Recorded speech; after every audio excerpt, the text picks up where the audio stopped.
राधे सभी को। आज मैं सबको सुनाऊंगी बृहस्पतिवार व्रत कथा। प्राचीन समय की बात है। भारत में एक राजा राज्य करता था। वह बड़ा प्रतापी तथा दानी था। वह नित्य प्रत मंदिर में भगवान दर्शन करने जाता था। वह ब्राह्मण और गुरु की सेवा किया करता था। उसके द्वार से कोई भी याचक निराश होकर नहीं लौटता था। वह प्रत्येक गुरुवार को व्रत रखता एवं पूजन करता था। हर दिन गरीबों की सहायता करता था। परंतु रानी को यह बातें अच्छी नहीं लगती थी। न वह किसी को भी एक पैसा दान में देती थी। राजा को भी ऐसा करने को मना किया करती थी। एक समय की बात है कि राजा शिकार खेलने वन को गए। घर पर रानी और दासी थी। उस समय गुरु बृहस्पति साधु का रूप धारण कर राजा के दरवाजे पर भिक्षा मांगने आए। साधु ने रानी से भिक्षा मांगी तो वह कहने लगी, हे साधु महाराज, मैं इस दान और पुण्य से तंग आ गई हूँ। इस कार्य के लिए तो मेरे पतिदेव ही बहुत हैं। अब आप ऐसी कृपा करें कि सारा धन नष्ट हो जाए तथा मैं आराम से रह सकूं। साधु रूपी बृहस्पति देव ने कहा, हे देवी, तुम बड़ी विचित्र हो। संतान और धन से कोई दुखी नहीं होता, इसको सभी चाहते हैं। पापी भी पुत्र और धन की इच्छा करता है। अगर तुम्हारे पास धन अधिक है तो भूखे मनुष्य को भोजन कराओ, प्याऊ लगाओ, ब्राह्मणों को दान दो, धर्मशालाएं बनवाओ, कुआं, तालाब, बावड़ी, बाग, बगीचे आदि का निर्माण करवाओ, निर्धन की कुंवारी कन्याओं का विवाह कराओ, यज्ञ करो। इस प्रकार के कर्मों से आपके कुल का और आपका नाम परलोक में भी सार्थक होगा। तुम्हें स्वर्ग की प्राप्ति होगी। परंतु रानी साधु की बातों से खुश नहीं हुई। उसने कहा, हे साधु महाराज, मुझे ऐसे धन की आवश्यकता नहीं जिसको मैं अन्य लोगों को दान देती फिरूं तथा जिसको रखने और संभालने में ही मेरा सारा समय नष्ट हो जाए। साधु ने कहा, हे देवी, यह तुम्हारी ऐसी इच्छा है तो मैं जैसे तुम्हें बताता हूँ तुम वैसे करना। बृहस्पतिवार के दिन घर आंगन को गोबर से लीपना, अपने केसों को पीली मिट्टी से धोना, केसों को धोते समय स्नान करना, राजा से कहना वह हजामत करवाए, भोजन में मांस मदिरा खाना, कपड़े धोबी के यहाँ धुलने देना। इस प्रकार 7 बृहस्पतिवार करने से तुम्हारा सारा धन नष्ट हो जाएगा। यह कहकर साधु महाराज रूपी बृहस्पति देव अंतर ध्यान हो गए। रानी ने साधु के कहने के अनुसार 7 बृहस्पतिवार तक वैसे ही करने का विचार किया। साधु के बताए अनुसार कार्य करते हुए केवल 3 बृहस्पतिवार ही बीते थे कि उसकी समस्त धन संपत्ति नष्ट हो गई। भोजन के लिए दोनों समय परिवार तरसने लगा तथा सांसारिक भोगों से दुखी रहने लगा। तब राजा रानी से कहने लगे कि हे रानी, तुम यहाँ पर रहो, मैं दूसरे देश को जाता हूँ, क्योंकि यहाँ पर मुझे सभी मनुष्य जानते हैं, इसीलिए मैं कोई काम नहीं कर सकता। अब मैं परदेश जा रहा हूँ, वहाँ कोई काम धंधा करूँगा, शायद हमारे भाग्य बदल जाएं। ऐसा कहकर राजा परदेश चला गया। वह जंगल से लकड़ी काट कर लाता और शहर में बेचता। इस तरह जीवन व्यतीत करने लगा। इधर राजा के बिना और रानियां और दासियां दुखी रहने लगीं। किसी दिन भोजन मिलता और किसी दिन जल पीकर ही रह जाती। एक समय रानी और दासियों को 7 दिन बिना भोजन के व्यतीत करने पड़े। तो रानी ने अपनी दासी से कहा, हे दासी, यहाँ पास के ही नगर में मेरी बहन रहती है, वह बड़ी धनवान है, तू उसके पास जा और 5 सेर बेझर पान मांग कर ले आए, जिससे कुछ समय के लिए गुजारा हो जाएगा। दासी रानी की बहन के पास गई। रानी की बहन उस समय पूजा कर रही थी। बृहस्पतिवार का दिन था। दासी ने रानी की बहन से कहा, हे रानी, मुझे आपकी बहन ने भेजा है, मुझे 5 सेर बेझर दे दो। दासी ने यह बात अनेक बार कही, परंतु रानी की बहन ने कोई उत्तर नहीं दिया, क्योंकि वह उस समय बृहस्पतिवार की कथा सुन रही थी। जब दासी को रानी की बहन से कोई उत्तर नहीं मिला तो वह बहुत दुखी हुई। उसे क्रोध भी आया। वह लौटकर रानी से बोली, हे रानी, आपकी बहन बहुत घमंडी है, वह छोटे लोगों से बात भी नहीं करती। मैंने उससे कहा तो उसने कोई उत्तर नहीं दिया। मैं वापस चली आई। रानी बोली, हे दासी, इसमें कोई उसका दोष नहीं है। जब बुरे दिन आते हैं तब कोई सहारा नहीं देता। अच्छे बुरे का पता विपत्ति में ही लगता है। जो ईश्वर की इच्छा होगी वही होगा। यह सब हमारे भाग्य का दोष है। उधर रानी की बहन ने सोचा कि मेरी बहन की राशि आई थी, परंतु मैं उससे नहीं बोली, इससे वह बहुत दुखी हुई होगी। अथा कथा सुन और विष्णु भगवान का पूजन समाप्त कर वह अपनी बहन के घर आई। कहने लगी, हे बहन, मैं बृहस्पतिवार का व्रत कर रही थी, तुम्हारी दासी हमारे घर गई थी, परंतु जब तक कथा होती तब तक हम लोग न उठते हैं और न बोलते हैं, इसीलिए मैं नहीं बोली। कहो दासी, क्यों गई थी? रानी बोली, बहन, हमारे घर अनाज नहीं था, वैसे तुमसे कोई बात छिपी नहीं, इस कारण मैंने दासी को तुम्हारे पास 5 सेर बेझर लेने के लिए भेजा था। रानी की बहन बोली, बहन देखो, बृहस्पति भगवान सबकी मनोकामना पूर्ण करते हैं। देखो, शायद तुम्हारे घर में ही अनाज रखा हो। यह सुनकर दासी घर के अंदर गई तो वहाँ उसे घड़ा बेझर का भरा मिल गया। उससे बड़ी हैरानी हुई क्योंकि इसने एक बर्तन देख लिया था। उसने बाहर आकर रानी को बताया। दासी अपनी रानी से कहने लगी, हे रानी, देखो, ऐसे हमको जब अन्न नहीं मिलता तो हम रोज ही व्रत करते हैं। अगर इनसे इस व्रत की विधि और कथा पूछ ली जाए तो हम भी उसे कर लिया करेंगे। दासी के कहने पर रानी ने अपनी बहन से बृहस्पतिवार व्रत के बारे में पूछा। उसकी बहन ने बताया, हे रानी बहन, बृहस्पतिवार को सूर्योदय से पूर्व उठकर स्नान करके बृहस्पतिवार का व्रत करना चाहिए, लेकिन उस दिन सिर नहीं धोना चाहिए। बृहस्पतिवार के व्रत में चने की दाल और मुनक्कों से विष्णु भगवान का केले के वृक्ष की जड़ से पूजन करें तथा दीपक जलाएं। उस दिन एक ही समय भोजन करें। भोजन पीले खाद्य पदार्थ का करें तथा कथा सुने। इस प्रकार करने से गुरु भगवान प्रसन्न होते हैं, अन्न धन देते हैं। इस तरह व्रत और पूजन की विधि बताकर रानी की वाहन अपने घर लौट गई। रानी और दासी दोनों ने निश्चय किया और बृहस्पति देव भगवान का पूजन जरूर करेंगी। 7 दिन बाद जब बृहस्पतिवार आया तो उन्होंने व्रत रखा। घुड़साल में जाकर चना और गुड़ बीन लाई तथा उसकी दाल से केले की जड़ में विष्णु भगवान का पूजन किया। अब भोजन कहाँ से आया? दोनों बड़ी दुखी हुई, परंतु उन्होंने व्रत किया था, इस कारण बहुत बृहस्पति देव भगवान प्रसन्न थे। वो एक साधारण व्यक्ति के रूप में 2 थालों में सुंदर पीला भोजन लेकर आए और दासी को देकर बोले, दासी यह भोजन तुम्हारे और रानी के लिए, तुम दोनों करना। दासी भोजन पाकर बड़ी प्रसन्न हुई। रानी से बोली, रानी जी भोजन कर लो। रानी को भोजन आने के बारे में कुछ पता नहीं था, इसलिए वह दासी से बोली, जा तू ही भोजन कर,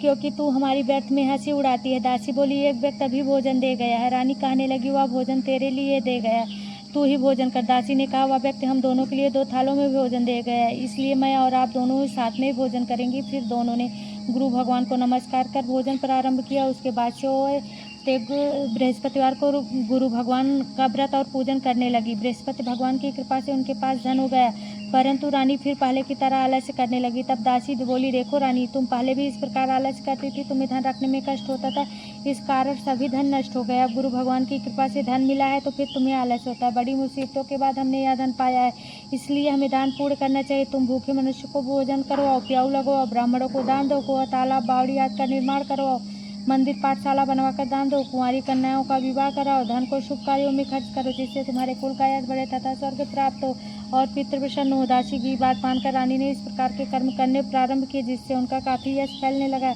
एक दिन रानी और दासी आपस में विचार करने लगी कि न जाने राजा किस दशा में हो गए, उनके कोई खोज खबर नहीं। गुरु भगवान से उन्होंने प्रार्थना की और भगवान ने रात्रि में राजा को स्वप्न में कहा, हे राजा उठ, तेरी रानी तुझको याद करती है, अब अपने देश को लौट जा। राजा प्रातःकाल उठकर जंगल से लकड़ियां काट कर लाने के लिए जंगल की ओर चल पड़ा। जंगल से गुजरते हुए वहाँ वह सोचने लगा कि रानी की गलती से कितने दुख भोगने पड़े। राजपाट छोड़कर उसे जंगल में आकर रहना पड़ा।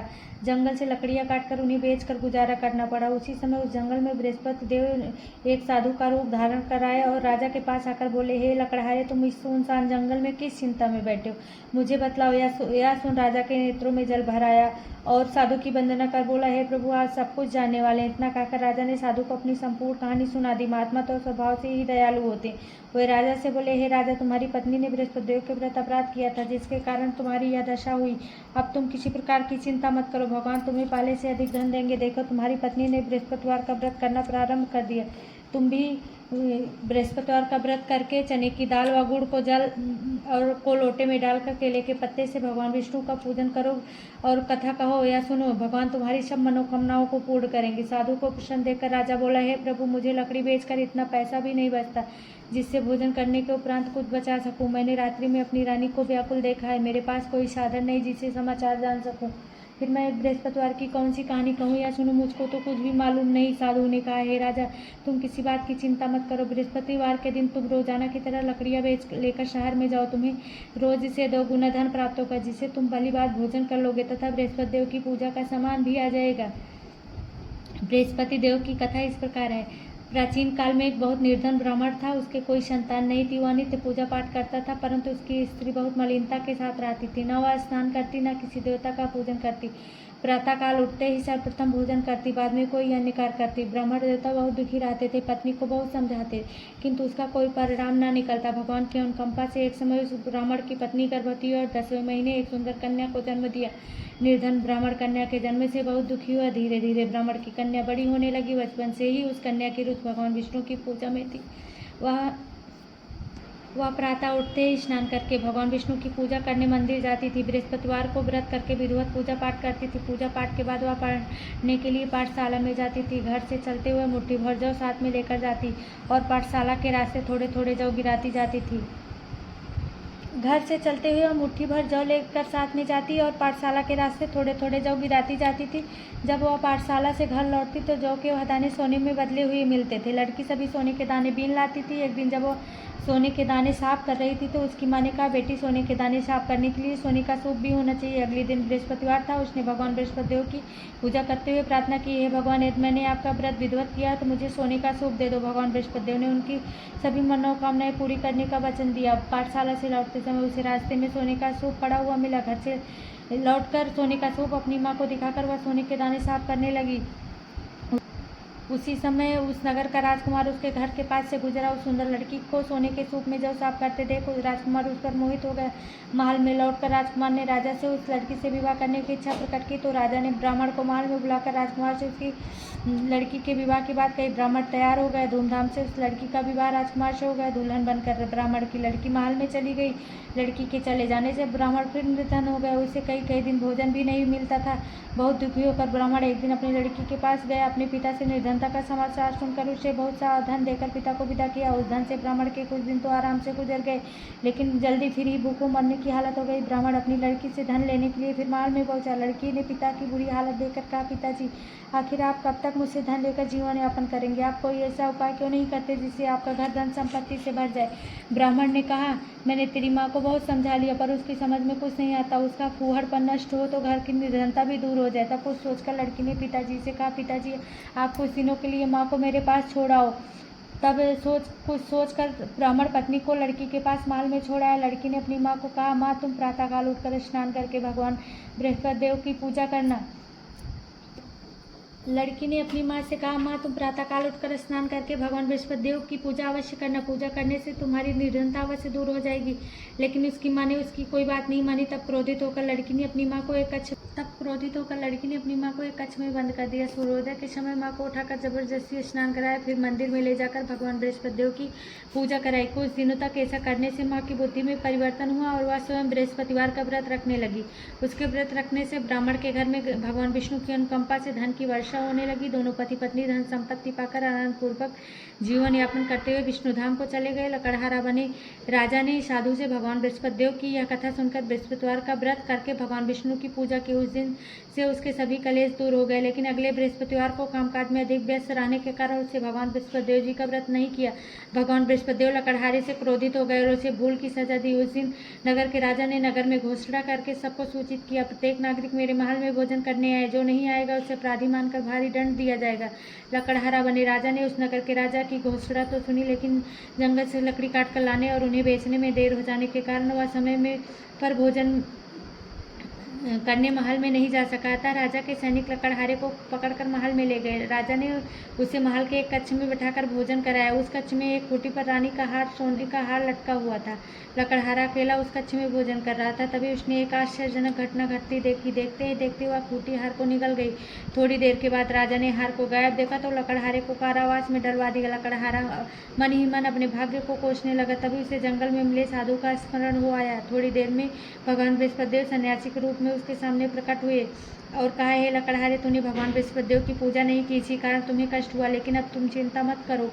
बृहस्पतिवार के दिन कारागार के दरवाजे पर तुम्हें कुछ पैसे पड़े मिलेंगे। उन पैसों से भगवान बृहस्पतिदेव का व्रत करके उनकी पूजा करोगे तो तुम्हारे सब दुख नष्ट हो जाएंगे। बृहस्पतिवार के दिन दरवाजे पर पड़े मिले पैसों से चने और गुड़ मंगाकर लकड़हारे ने बृहस्पतिवार की कथा कही तो भगवान बृहस्पतिदेव ने प्रसन्न होकर उस नगर के राजा को सपने में लकड़हारे को कारागार से मुक्त करने को कहा। सुबह राजा ने अपने कक्ष में आकर देखा तो खूंटी पर रानी का हार टंगा हुआ था। राजा ने लकड़हारे को मुक्त करा दिया और उसे धन आभूषण देकर विदा किया। लकड़हारा बना राजा उस नगर से चलकर अपने नगर में पहुंचा। उस नगर में कुएं, धर्मशालाएं, बाग बगीचे देखकर बहुत प्रसन्न हुआ। राजा ने किसी से पूछा, ये कुएं, धर्मशालाएं किसने बनवाई? सबने उसे बताया कि ये सब रानी और उसकी दासी ने बनवाए। राजा महल में पहुंचा तो रानी ने उनका भव्य स्वागत किया। तब राजा ने निश्चय किया कि सप्ताह में तो एक बार सभी बृहस्पतिदेव का व्रत तथा पूजन करते हैं, परंतु मैं प्रतिदिन किया करूंगा तथा दिन में 3 बार कथा कहा करूंगा। अब राजा हर समय दुसाले में चने की दाल बांधे रहता था तथा दिन में 3 बार बृहस्पतिदेव की कथा कहता। कुछ दिनों के बाद राजा को अपनी बहन की याद आई। एक दिन घोड़े पर सवार होकर राजा अपनी बहन से मिलने चल दिया। अभी राजा नगर के बाहर ही पहुंचा था कि उसने कुछ लोगों को एक शव को ले जाते हुए देखा। राजा को स्मरण हुआ कि राजा आज उसने किसी को बृहस्पतिवार की व्रत कथा नहीं सुनाई। राजा ने उन लोगों को रोककर कहा, भाइयों, आप शव को ले जाने से पहले मुझसे बृहस्पतिवार की कथा सुन लो। लोगों ने राजा पर क्रोधित होते हुए कहा, तुम पागल तो नहीं हो? लेकिन कुछ बड़े बूढ़े लोगों ने कहा, अच्छा भाई, साथ में चलते चलते तुम अपनी कथा भी सुना लो। राजा ने चलते हुए आधी कथा ही सुनाई थी कि शव हिलने लगा। राजा के पूरी कथा सुनाते ही शव उठकर बैठ गए। लोगों ने हैरानी से दांतों तले उंगली दबाई और अगले बृहस्पतिवार से भगवान बृहस्पतिदेव का व्रत करने व कथा सुनने का निश्चय कर लिया। घोड़े पर सवार होकर राजा चलते हुए एक किसान के पास पहुंचा। किसान अपने खेत में हल चला रहा था। राजा ने कहा, अरे भाई, मुझसे बृहस्पतिवार की कथा सुन लो। किसान झुठला कर बोला, अरे भाई, देख नहीं रहे हो, जितनी देर तक तुम्हारी कथा सुनूंगा उतनी देर में तो पूरे खेत में हल चला लूंगा। राजा निराश होकर चलने लगा। तभी किसान के बैल लड़खड़ाकर जमीन पर जा गिरे। किसान के पेट में भी जोरों का दर्द होने लगा। उस किसान की पत्नी जब खाना लेकर आई तो उसने किसान से इस बारे में पूछा। किसान ने घुड़सवार की पूरी कहानी सुनाई। किसान की पत्नी दौड़ते हुई राजा के पास पहुंचकर हाथ जोड़कर बोली, भैया, मैं तुम्हारी कथा सुनने को तैयार हूँ। राजा ने उसके साथ खेत पर पहुंचकर बृहस्पतिवार की कथा सुनाई। तभी बैल उठकर खड़े हो गए। किसान के पेट का दर्द भी तुरंत ठीक हो गया। राजा अपनी बहन के घर पहुंचा तो उसकी बहुत आवभगत हुई। अगले दिन सुबह उठकर राजा ने देखा घर के सभी लोग भोजन कर रहे हैं। किसी भूखे को सुनाए बिना राजा भोजन नहीं करता था। उसने बहन से कहा, बहन, क्या घर में कोई ऐसा व्यक्ति है जिसने अभी तक भोजन न किया हो? उसकी बहन बोली, भैया, हमारे घर में तो क्या, आपको पूरे नगर में कोई ऐसा व्यक्ति नहीं मिलेगा जिसने सुबह सुबह भोजन न किया हो। तब राजा ने बहन के घर से निकलकर उस नगर में बिना भोजन किए व्यक्ति की तलाश की। एक गडरिये के घर में उसका बेटा बीमार होने के कारण भूखा रह गया था। राजा ने उसको जाकर बृहस्पतिवार की कथा सुनाई। कथा सुनते सुनते गडरिये का बीमार बेटा बिल्कुल ठीक हो गया। सबने राजा की बहुत प्रशंसा की। एक दिन राजा ने अपनी बहन से कहा, बहन, अब हम अपने घर जाना चाहते, तुम भी हमारे साथ चलो। कुछ दिन वहाँ रहकर लौट आना। राजा की बहन ने अपनी सास से पूछा तो सास ने ताने देते हुए कहा, बहू, मायके जाना हो तो अकेली जाना, मेरे पोतों को नहीं ले जाना। तुम्हारे भाई के कोई संतान नहीं, कहीं तुम्हारी भाभी मेरे पोतों पर जादू टोना न कर दे। दूसरे कक्ष में बहन की सास की बातें सुनकर राजा दुखी मन से अकेला ही अपने नगर को लौट गया।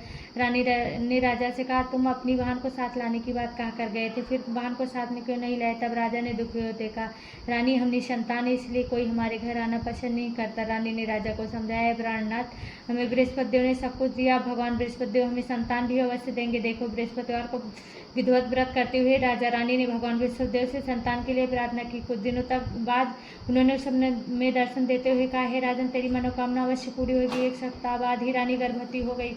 10वें महीने रानी ने एक सुंदर पुत्र को जन्म दिया।